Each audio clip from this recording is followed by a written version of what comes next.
बच्चों, आज हम लोग पढ़ेंगे पोयम एंगर। आप लोग चित्र में ही देख रहे हैं कि एंगर एक बहुत ही अगली चीज है जो अच्छे अच्छे चेहरों को बिगाड़ देता है और गुस्से में की गई गलती से बरसों तक पश्चाताप करना पड़ता है, रिपेंट करना पड़ता है। ये एंगर पोयम की पोएटेस हैं एलिजा कुक। आप इनके नाम को अच्छे से याद कर लीजिए, स्पेलिंग को भी अच्छे से लिख के देख लीजिए।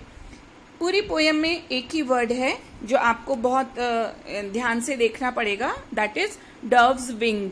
तो ये डव बर्ड है जिसको ध्यान से देखिए और इसको पीस यानी शांति का प्रतीक माना जाता है। वेलकम स्टूडेंट्स, आज हम लोग पढ़ेंगे पोयम एंगर। एंगर के बारे में आप लोग जान ही चुके हैं, अब हम इसका पार्ट ऑफ स्पीच भी समझ लेते हैं। एंगर एक एब्स्ट्रैक्ट नाउन है और कभी कभी आपको एग्जाम में पूछा जाता है कि इस वर्ड से या नाउन से एडजेक्टिव बनाइए, तो एंगर से हम लोग बनाएंगे एंग्री। अब हम लोग इस पोयम को पढ़ना शुरू करते हैं। पोयम पढ़ने से पहले एक चीज और हम लोग इसमें देखेंगे इस बार, राइमिंग वर्ड्स। राइमिंग वर्ड्स अब पिछली पोयम चिल्ड्रन में भी थे, तो आप लोग जब यहाँ पर सीख जाएं तो उस पोयम को भी दोबारा पढ़ते हुए उसमें राइमिंग वर्ड्स को सर्च करें, ढूंढें, फाइंड आउट करें। तो पोयम पढ़ती हूं मैं। पेन या पेंसिल लेके बैठिए और मेरे साथ पोयम को आपको पढ़ना है। Oh anger is an ugly thing and spoils the fairest faces, it cometh like a rainy cloud upon a sunny place. फिर से पढ़ते हैं हम लोग। Oh anger is an ugly thing. देखो, ओह वर्ड कब यूज किया जाता है? जब कोई अफसोस होता है, जब कोई खराब बात होती है, तो हम लोग क्या बोलते हैं? ओह। तो एंगर भी क्या है? एंगर भी कोई अच्छी चीज नहीं है। इसलिए पोएट ने, जो पोएटेस हैं, उन्होंने किस वर्ड से स्टार्ट किया है इस पोयम को? ओह से। Anger is an ugly thing.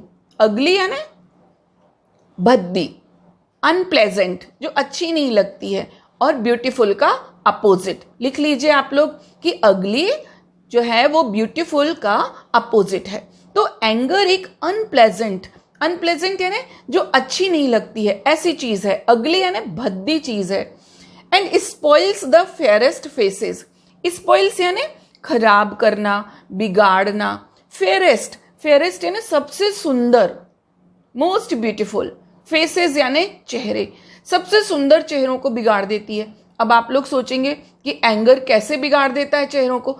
हम लोग गुस्सा करें उसके बाद भी हमारा चेहरा तो वैसा ही रहता है? नहीं, एंगर से जो हमारे बहुत सुंदर रिलेशंस होते हैं, जो हमारे बहुत सुंदर संबंध होते हैं, हमारे फ्रेंड्स, हमारे रिलेटिव्स, यदि हम एंगर शो करते हैं तो वो हमारे रिलेशंस कैसे हो जाते हैं?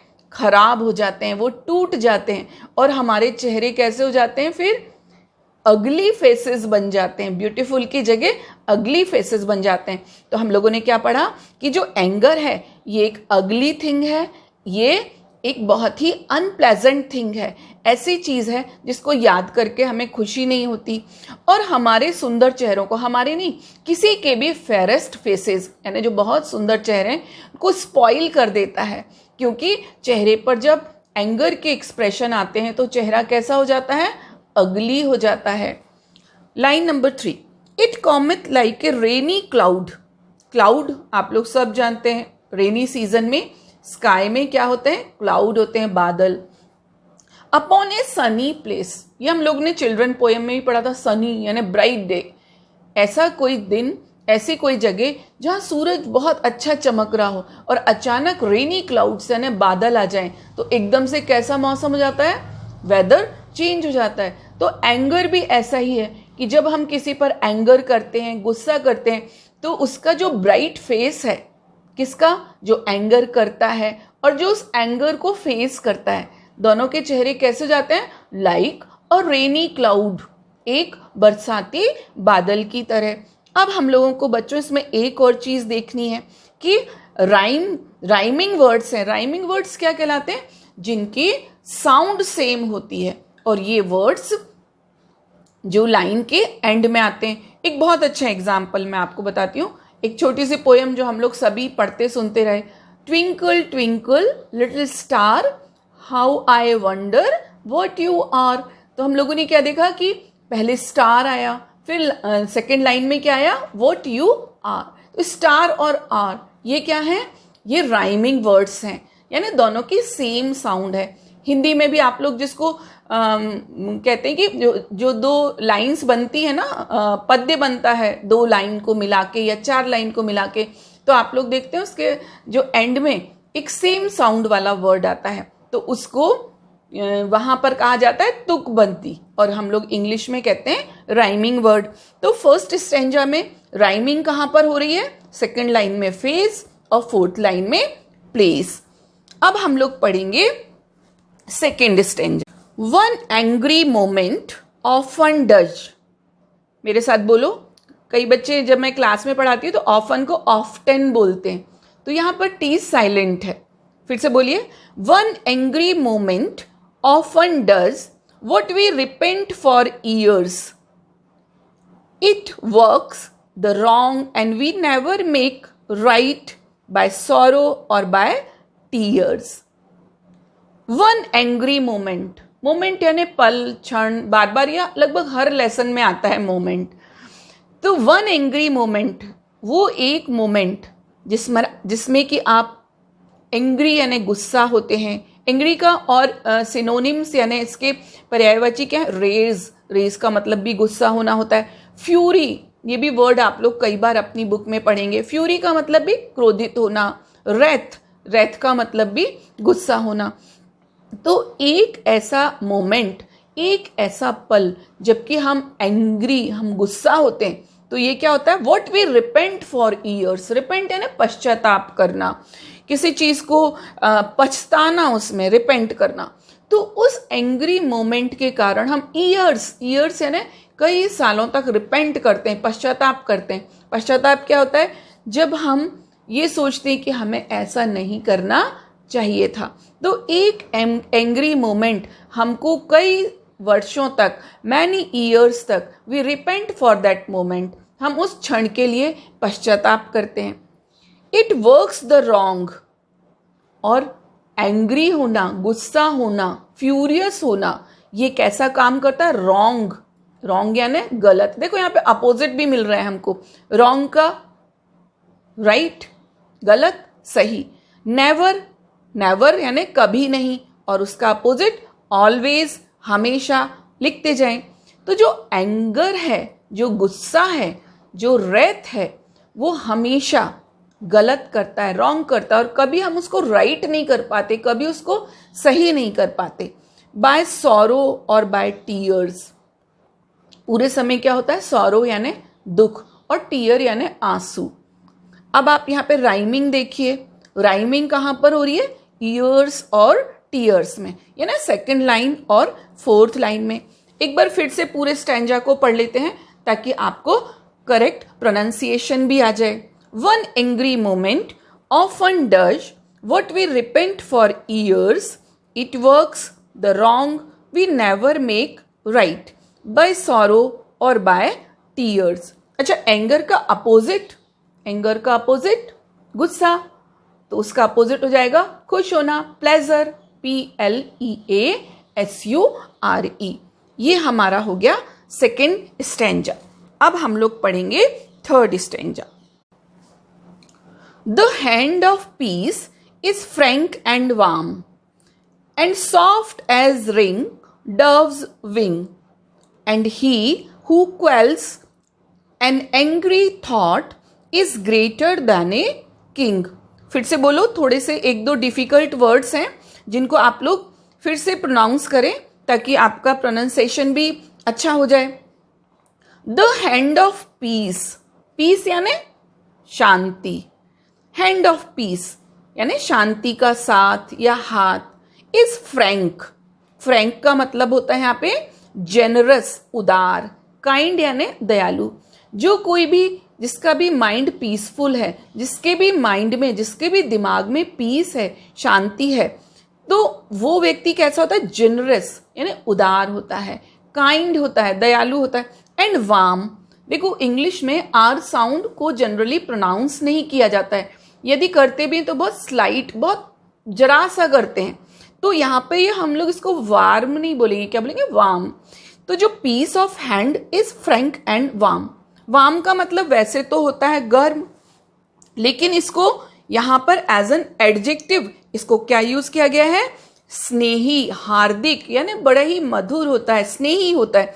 तो जो भी व्यक्ति, जो भी person, the hand of piece, जिसके दिमाग में पीस है, शांति है, सुकून है, वो कैसा होता है? जेनरस होता है, उदार होता है, काइंड होता है, दयालु होता है, एंड वार्म, और स्नेही होता है। ये हम लोग प्रैक्टिकल लाइफ में, डे टू डे लाइफ में भी देखते हैं कि जो लोग बिल्कुल कूल होते हैं, ठीक है ना, जिनको गुस्सा नहीं आता, तो वो कैसे होते हैं? वो जेनरस होते हैं, वो काइंड होते हैं, उदार होते हैं, और बड़े ही हम लोगों को उनसे बात करना अच्छा लगता है। And soft as ring dove's wing, और बड़े ही सॉफ्ट, सॉफ्ट का मतलब कोमल होते हैं, यानी उनकी भावनाएं कैसी होती हैं? इमोशंस कैसे होते हैं? सॉफ्ट होते हैं। As ring dove's wing, dove एक पक्षी का नाम है, आप लोगों ने स्लाइड में भी देखा। ये जो पिजन यानी कबूतर की फैमिली का पक्षी है, तो उसको जो व्हाइट डव होता है उसको शांति का प्रतीक, सिंबल ऑफ पीस माना जाता है। हम लोग देखते हैं कि किसी खास मौके पर इनको उड़ाया भी जाता है डव को, ताकि ये मानकर कि उनके उड़ाने से पूरी दुनिया में पीस यानी शांति रहेगी। तो and soft as ring dove's wing, के जो व्यक्ति, जिनके दिमाग, जिनका मन कूल होता है, जिनको गुस्सा नहीं आता है, वो एज सॉफ्ट, वो बड़े ही कोमल होते हैं। वो ही कोमल यानी दयालु होते हैं। कितने कोमल, कितने सॉफ्ट होते हैं? जैसे कि डव यानी जो डव पक्षी है, जो उसके विंग यानी उसके पंखों को रिंग, रिंग का मतलब उनको सहलाने जैसा है, ठीक है ना। यहाँ पे वैसे तो रिंग मतलब अंगूठी होता है नाउन में, यहाँ पर रिंग यानी उसको सहलाने जैसा। जब आप किसी कोमल चीज, किसी सॉफ्ट चीज को सहलाएंगे, उस पर हाथ फेरेंगे, तो आपको कैसा लगेगा? आप बहुत ही, आपको कूल लगेगा, आपको बहुत ही प्लेजेंट लगेगा, बहुत ही सुखद लगेगा। तो जो व्यक्ति कूल हैं, जिनको गुस्सा नहीं आता है, वो कैसे हैं? वो जेनरस हैं। वो कैसे हैं? वो वार्म हैं और बहुत ही सॉफ्ट हैं। And he who quail, quail का मतलब होता है दबाना, शांत करना, टेम करना यानी सबड्यू करना, क्वाइट करना, क्वाइटन करना, शांत करना। और वो व्यक्ति जो कि एंगर को क्वेल करता है, उसको कंट्रोल कर लेता है, उसको टेम कर लेता है, उस पर काबू कर लेता है, उसको वश में कर लेता है। एन एंग्री थॉट, किसको कर लेता है क्वेल? एंग्री थॉट, यानी जब उसको गुस्सा आए और वो उस गुस्से को क्वेल यानी उसको कंट्रोल कर ले, उसको टेम कर ले, उस पर काबू कर ले, तो वो क्या कहलाएगा? Is greater than a king. तो वो जो पर्सन है वो एक राजा से भी ग्रेट होगा। ग्रेटर, ग्रेटर ये कंपैरेटिव डिग्री है ग्रेट की। तो who is greater than a king?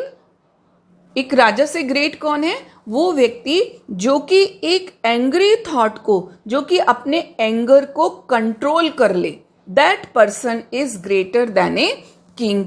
अब यहां पर राइमिंग वर्ड्स कौन कौन से हैं? Wing and king. तो आप लोगों को ये स्टैंजा समझ में आया? इसको बार बार पढ़िए, हर स्टैंजा को बार बार पढ़िए। देखिए पोयम को पढ़ना बहुत ही अच्छा होता है, क्योंकि एक तो पोयम मेलोडियस होती है, उसमें राइमिंग वर्ड्स होते हैं, तो आपको ऑटोमेटिक पढ़ने में बहुत अच्छा लगता है। तो उसको आप बार बार पढ़िए ताकि आप उसकी मीनिंग तक पहुंच जाएं। और अब हम लोग पढ़ते हैं last stanza. Ever remember in the youth that he who firmly tries to conquer and to rule himself is noble, brave and wise। फिर से एक बार बोलिए।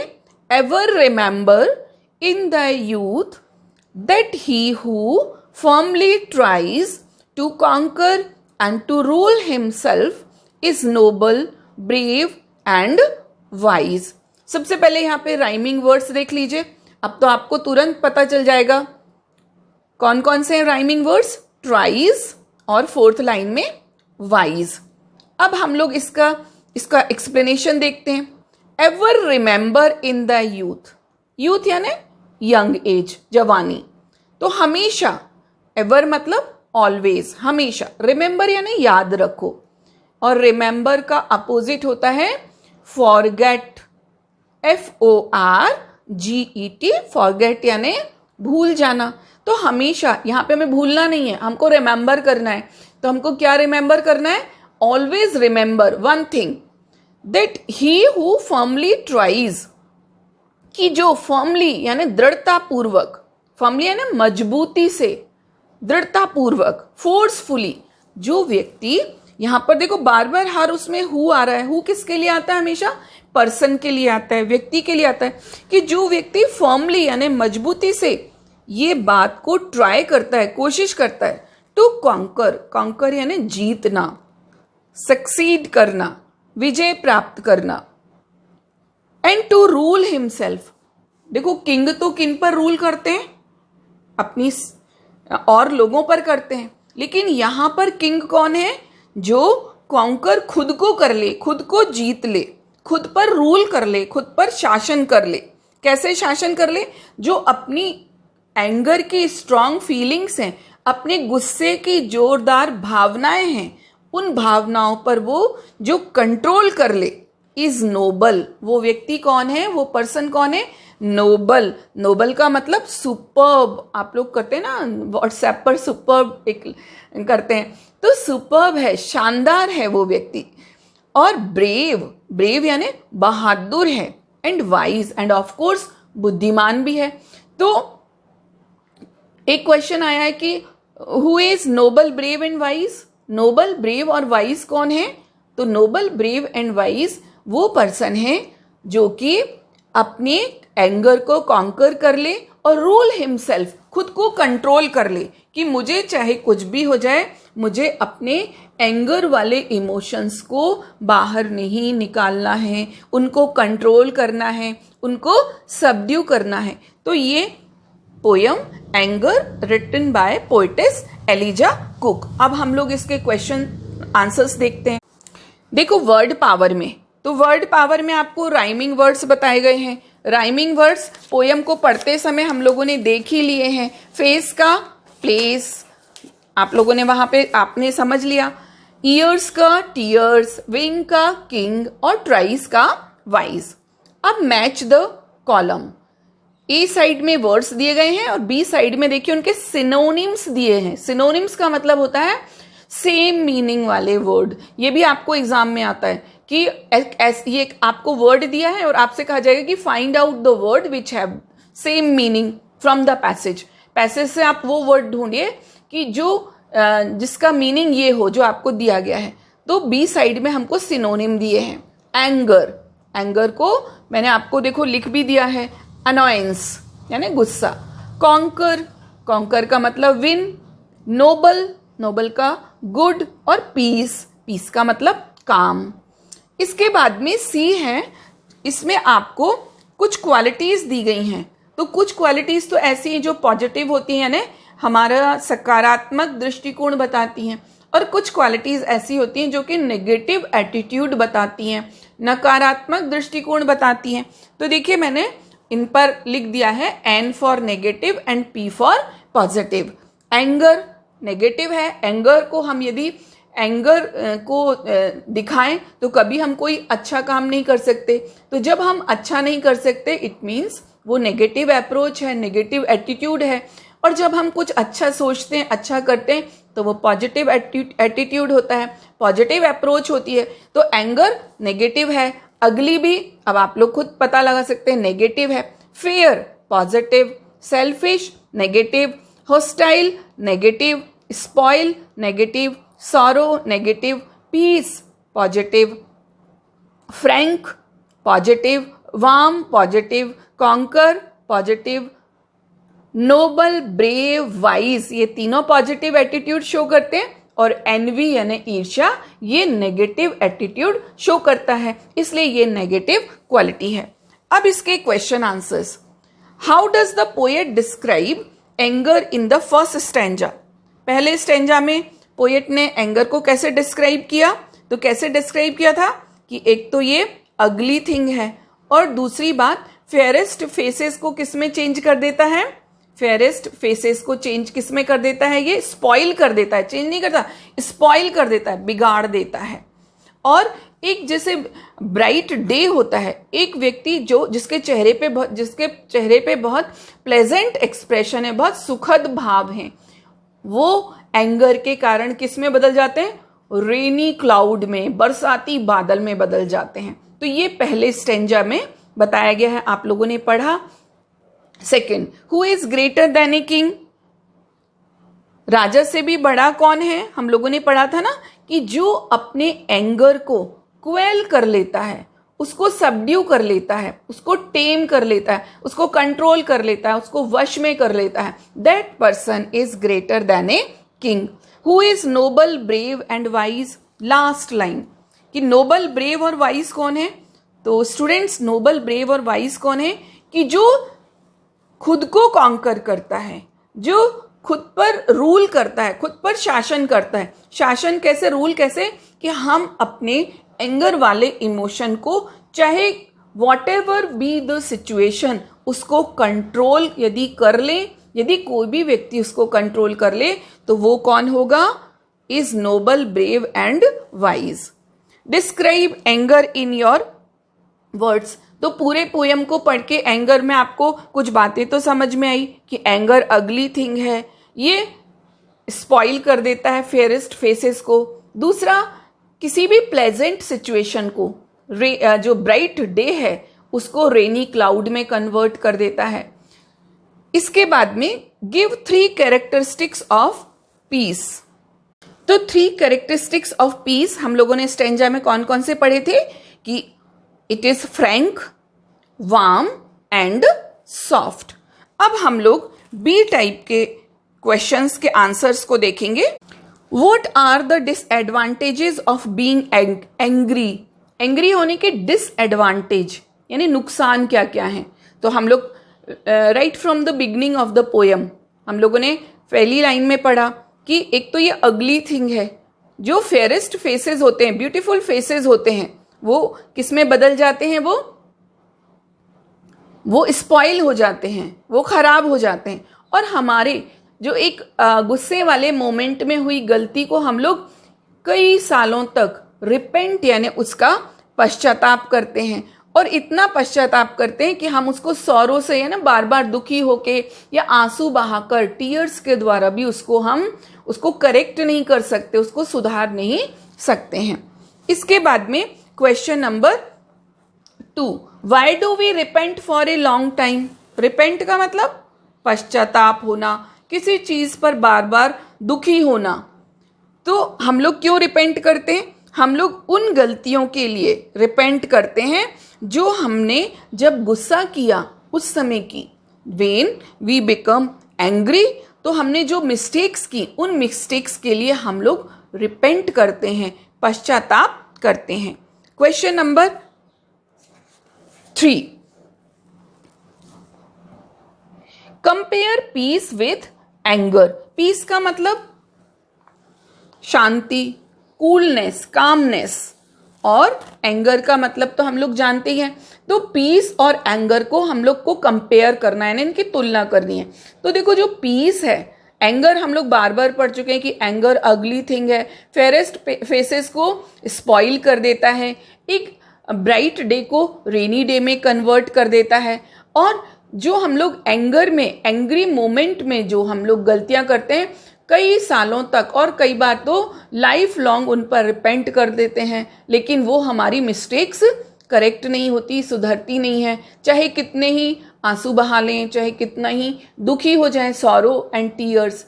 जबकि जो पीस है वो क्या है, ये जो पीस है, पीस के कारण हमेशा हम लोगों ने देखा कि स्नेह है, यानी जो हमारा बिहेवियर रहता है वो पॉजिटिव रहता है, और we behave like a king, एक राजा की तरह हम लोग बिहेव करते हैं।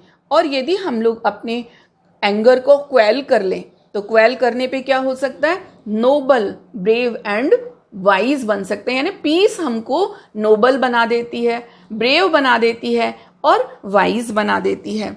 Last question, how can anger be conquered? Anger को कैसे कॉन्कर किया जा सकता है? तो anger can be conquered by, हम अपने जो एंग्री थॉट्स हैं उनको कंट्रोल करके, उनको काम डाउन करके, उनको टेम करके, उनको वश में करके और अपने दिमाग को कूल करके हम एंगर को कंट्रोल कर सकते हैं। तो बच्चों, ये हमारी पोयम हुई एंगर। आप लोगों को 1 to 7 ये आप लोगों ने लेसन और पोयम पढ़ लिए हैं। एक तरह से देखा जाए तो जो हमारा क्वार्टरली एग्जाम्स के पहले तक का कोर्स पूरा हो गया है। नेक्स्ट सेशन में अब हम लोग ग्रामर पढ़ेंगे और इस ग्रामर में आप लोग अपने छोटे और बड़े भाई बहनों को भी अपने साथ में बैठाएं ताकि ग्रामर को वो भी पढ़ सकें, समझ सकें और अपने इंग्लिश में उपयोग में ला सकें। तब तक के लिए जय हिंद।